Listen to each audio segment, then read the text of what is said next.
Former evil dragon, present today Yaksi. Why latent tendencies die hard?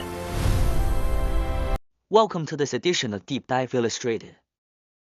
As you know, we are all about uncovering the most hardcore content. I know your time is precious and you prefer getting straight to the point. So let's skip the small talk today. Today, we are going to talk about a highly dramatic ancient Eastern story. It reveals a profound truth about human psychology and behavioral patterns. Have you ever wondered why is it so hard for us to break bad habits? Why do we keep falling back into old ways even after making a firm resolution? After going through today's content, you will definitely gain a whole new perspective. Alright, let's jump straight in. First, take a look at the screen at this intensely dark deathbed curse. May I become a malevolent Yaksi in my next life to inflict suffering upon the people of our vast. This isn't some line written just to scare people in a fantasy movie. It has an intensely real and dark origin. In ancient India's city of Arthas, a minister serving King Prasenajit committed a major crime. His entire estate was confiscated.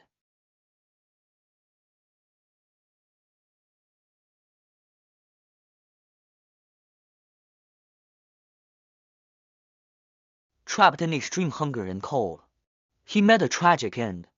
But before drawing his final breath, harboring a chilling resentment, he swore this horrific vow promising to transform into an evil demon and turn the entire city upside down. Part E, the hate-filled Yaksi facing the demon of Arthas. And guess what? That vengeful deathbed vow actually came true. Riding on the sheer, terrifying karma of his resentment, this minister actually transformed into a hideous, powerful Yaksi after death. He went to Arthas and wreaked utter havoc, causing immense suffering among the populace. At the time, King Prasenajit was completely helpless.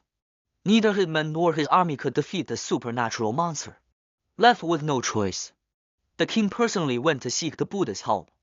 Facing a demon that even armies couldn't handle, the Buddha didn't rely on traditional Dharma weapons to fight back. Instead, he executed a masterclass in visual and psychological strategy. He set the entire area surrounding the Yaksi ablaze, but left a zone of absolute, cool serenity exclusively around himself. The contrast was overwhelming. The Yaksi was terrified out of his mind inside the flames, with nowhere to run. Ultimately, he was forced to crawl and scramble to the feet of the very Buddha he had intended to harm.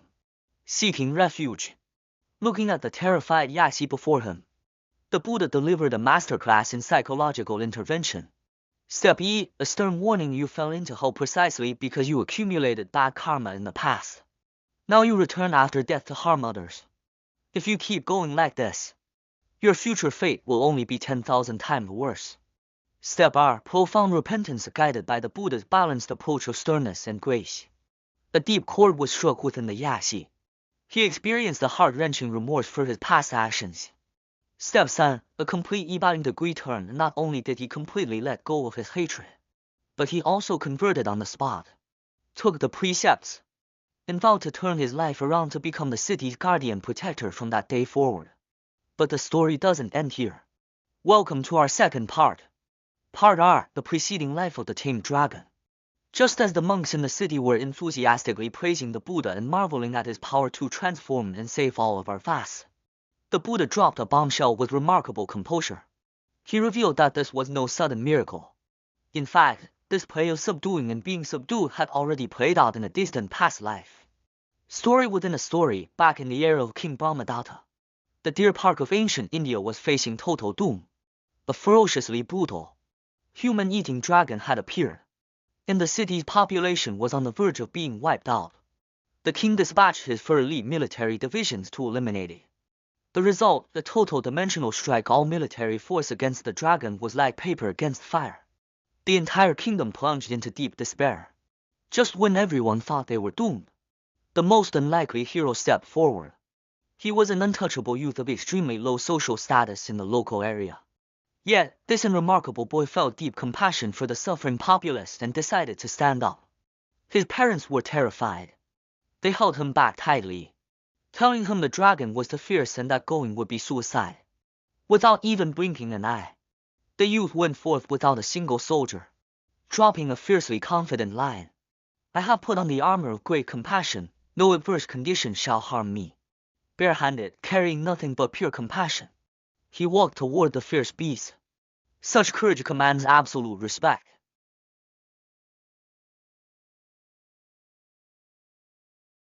The moment the dragon saw the youth, without a second word, it launched a deadly, vicious pounce. The youth neither fled nor fought back. Instead, he instantly entered a deep meditative state known as the samadhi of great compassion. At that exact moment, a miracle occurred. The dragon's all-destroying fury vanished into thin air the instant it collided with that ultra-pure compassion. Can you believe it? In the end, as if carrying a domestic pet cat, the youth calmly carried the completely tamed dragon all the way to an uninhabited wilderness. The crisis was averted.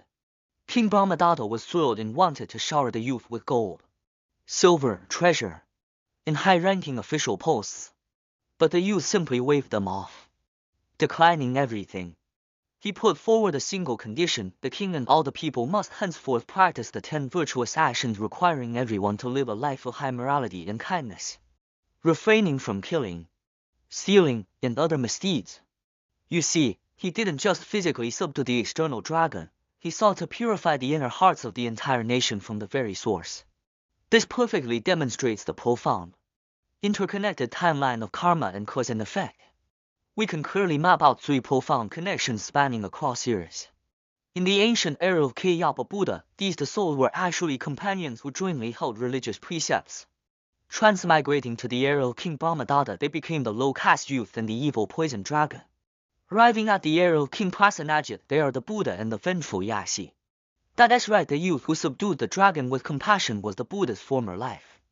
And the evil dragon carried away so obediently was the very minister who later swore a poison vow and became the big Yaksi. Which brings us to our third part. Part 7, the mystery of relapse, why we fall back into old bad habits. Having reached this point, let's step back from mythology and return to reality. We need to confront a very real, universal, and deeply frustrating human dilemma. Have you ever pondered this sharp psychological question since that evil dragon was thoroughly transformed by the youth's compassion in a previous life to the point of becoming completely submissive and ceasing its evil acts? Why, several lifetimes later, did he turn back into a cruel minister? And why, upon his death, did he swear such a toxic vow to become a Yaksi? He had tasted the sweetness of goodness. Why was he still unable to stop himself from regressing back into frantic evil? Why is it so hard for us to completely break a bad habit? This brings us to part 4. Part 6, the root of bad habits and understanding the power of Visan. What invisible hand is pulling us back from behind the scenes? To solve this mystery of relapse, we need to borrow a core concept from ancient teachings that provides a deeply insightful underlying logic, Visan. Simply put, this isn't just a casual bad habit we talk about offhandedly. It is a behavioral conditional reflex and karmic residue deeply rooted at the absolute bottom of our subconscious mind. Visan is like gravity, invisible, yet extraordinarily strong. Even if we are temporarily subdued by external forces, or manage to suppress an impulse through sheer willpower, as long as this deep-seated momentum isn't uprooted, the moment a suitable trigger appears, boom, it will instantly drag you back into those old, destructive patterns. Therefore, the key takeaway here is true change is never accomplished overnight. According to ancient scriptures like the Ragama Astra, can you believe that even arhats who have attained an extremely high state of cultivation and completely ever all surface level afflictions are still unable to fully free themselves from the control of Visan? Why? Because the Vijnaskandha that forms the deepest layer of human consciousness has not been completely broken through. The scriptures clearly state that to truly and thoroughly wash away all negative Visan, a practitioner must endure up to the 8th bhmi of a bodhisattva, or even reach full Buddhahood. That is an extraordinarily high threshold. This explains why that once benevolent dragon, simply because the inner Visan of evil karma wasn't uprooted, experienced a massive relapse several lifetimes later the moment an opportunity presented itself. So how does this play out in real life?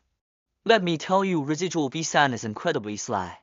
Sometimes, even a highly awakened being who harbors no malicious intent whatsoever might still mindlessly exhibit minor flawed behaviors due to decades or lifetimes of momentum. This makes a sage sometimes look just like an ordinary person full of flaws. It blurs the line between perfection and imperfection, and deeply tests how we view the world and others. So to wrap up, Today's content leaves us with a deeply thought-provoking question. To all you dedicated learners, I hope you carry this reflection with you as you leave today. In the days ahead, when you see friends or colleagues expose their flaws, or watch them relapse into bad habits they work so hard to break, and of course, this includes when you yourself try to change but fail repeatedly, what are you really seeing? Are you seeing an irredeemable, evil nature, or are you simply witnessing that deep, stubborn descent at work? Hopefully, through this illustrated deep dive, we can not only gain a deeper understanding of how hard change truly is, but also approach the fickleness in ourselves and others with a bit more of that unshakable great compassion embodied by that young hero. Thank you for watching, and see you in the next episode.